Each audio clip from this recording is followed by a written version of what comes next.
Šodien Daugavpiliņu īst telpās notika filmas Kur ir robeža pirmizrāde, un es arī esmu šīs filmas līdzautore, jo es esmu intervējusi cilvēkus Daugavpils ielās. Tā bija ļoti interesanta pieredze, kas man kārtējo reizi atgādināja par to, ka cilvēkiem ir ļoti raksturīgi, nezinu kāpēc, nodalīt to politisko no sevis, ka viņiem liekas, ka tas politiskais ir kaut kas pavisam atsevišķs un viņus nekādā veidā nevar skart. Очень тяжело донести собеседниками, то, что происходит на самом деле в Беларуси. Это все-таки большая опасность для людей, которые туда ездят. Потому что все-таки не стоит забывать 26 человек, которые сейчас находятся в заключении в Беларуси, в котором не оказывается консульская помощь. И людям очень тяжело осознать, понять вообще, как это так. То есть они, граждане Латвии, не имеют возможности получить помощи от Латвии. Ты приезжаешь в страну, в которой право отсутствует полностью.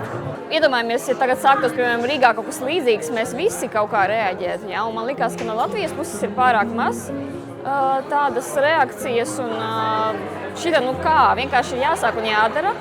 Un vēl, kas man ir svarīgi, tas, ka mēs, Baltkrievija ir mūsu kaimiņu valsts.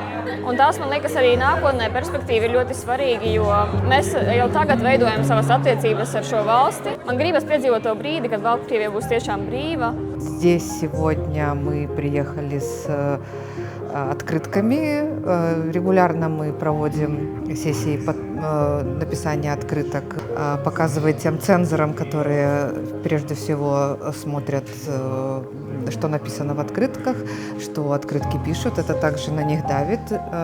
Люди пишут обычно хорошие слова, поддерживающие. Точное количество политзаключенных, оно каждый день меняется, но это явно больше 1500-2000. Поддержка политзаключенных очень важна.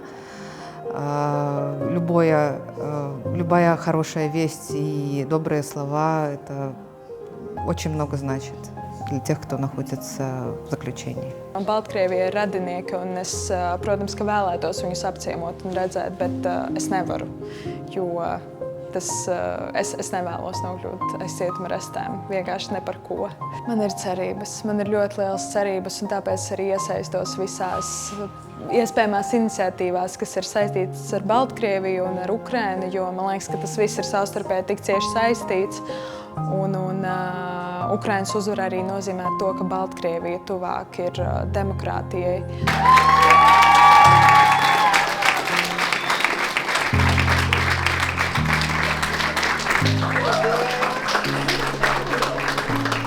Спасибо.